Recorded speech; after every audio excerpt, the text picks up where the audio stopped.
तो आप लोग बताइए, आपको एक्टिव पैसिव वॉइस में अभी भी कंफ्यूजन होता है, प्रॉब्लम होती है? Yes ma'am. चलो कोई बात नहीं, आज आपको एक्टिव पैसिव वॉइस 10 मिनट्स में, कुछ ही मिनट्स में सिखाऊंगी और आपको अच्छे से रेडी हो जाएगा।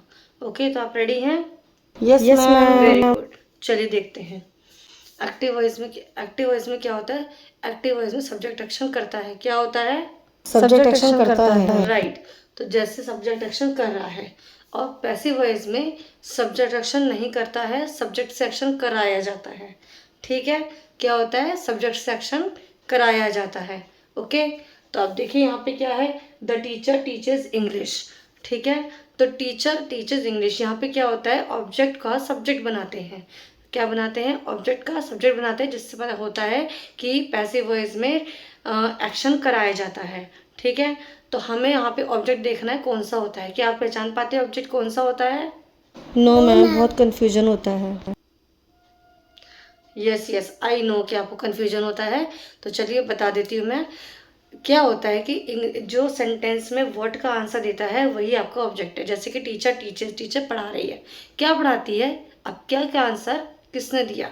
इंग्लिश पढ़ाती है, तो इंग्लिश जो है उसका क्या क्या आंसर है। तो जो वर्ड का या क्या का आंसर देता है वही आपका ऑब्जेक्ट है। ओके, तो यहाँ पे इंग्लिश आपका ऑब्जेक्ट है, तो इंग्लिश आपका फर्स्ट आ जाएगा जो सब्जेक्ट बन जाता है। ठीक है, फिर क्या होता है? हेल्पिंग वर्ब आती है। अब हेल्पिंग वर्ब आपको देखनी है कि एक्टिव वॉइस में सब्जेक्ट वर्ब क्या है वर्ब इसमें? टीचर्स है, जो हमारा एक्शन वर्ड होता है। राइट, तो इसमें टीचर्स में हमें कैसा टेंस पहचानना है, और टेंस कैसे पहचानते हैं? ईएस लगा है, दैट मीन्स कि वो सिंपल प्रेजेंट टेंस है। कौन सा टेंस है? Simple present tense. राइट, तो सिंपल प्रेजेंट टेंस को पैसिव वॉइस चेंज करने में किसमें चेंज करेंगे? प्रेजेंट कंटिन्यूअस टेंस में। किसमें करेंगे? Present continuous tense yes ma'am. Exactly. तो अभी हमें प्रेजेंट कंटिन्यूअस टेंस के रूल्स की तरफ जाना है। रूल्स क्या होते हैं इसमें? हेल्पिंग वर्ब क्या यूज होती है? इज एम आर यूज होती है। ओके, क्या यूज होती है? Is am are. तो इज एम आर, इज जो होती है हेल्पिंग वर्ब सिंगुलर के साथ लगती है, आर लगती है प्लूरल के साथ, और एम किस तरह लगती है कोई बताएगा? आई के मैम साथ। आई। वेरी गुड, एम लगती है आई के साथ। अब देखिए यहाँ पे इंग्लिश जो हमारा वर्ड का आंसर दे रहा है वही हमारा सब्जेक्ट बन जाएगा इंग्लिश, और सिंगुलर है ना इंग्लिश, इसलिए इज लग गया। अब आपको पता है प्रेजेंट कंटिन्यूअस हम चेंज कर रहे हैं, उसकी हेल्पिंग वर्ब होती है इज एम आर, और वर्ब क्या यूज होती है? वर्ब की second first form plus ING.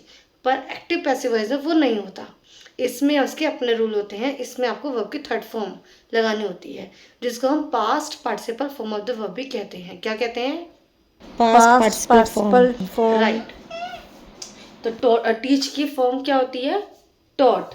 ठीक है, English is taught by the teacher, क्योंकि एक्शन परफॉर्म करवाया जा रहा है सब्जेक्ट से, तो वो जब सब्जेक्ट से करवाया जाएगा तो बाय से यूज होगा, बाय लगता है इसमें, एंड देन आपका जो सब्जेक्ट है वो ऑब्जेक्ट बन जाता है।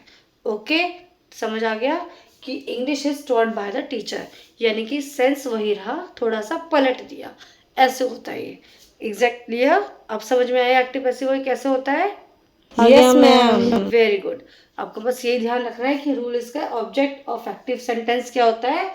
Subject of passive sentence. Okay, अब आपको एक होमवर्क दे रही हूँ जो आप करके लाएंगे।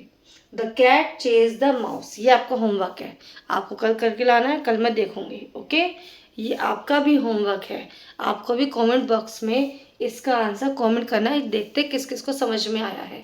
If you want to learn English with this then follow Shikha please. Exactly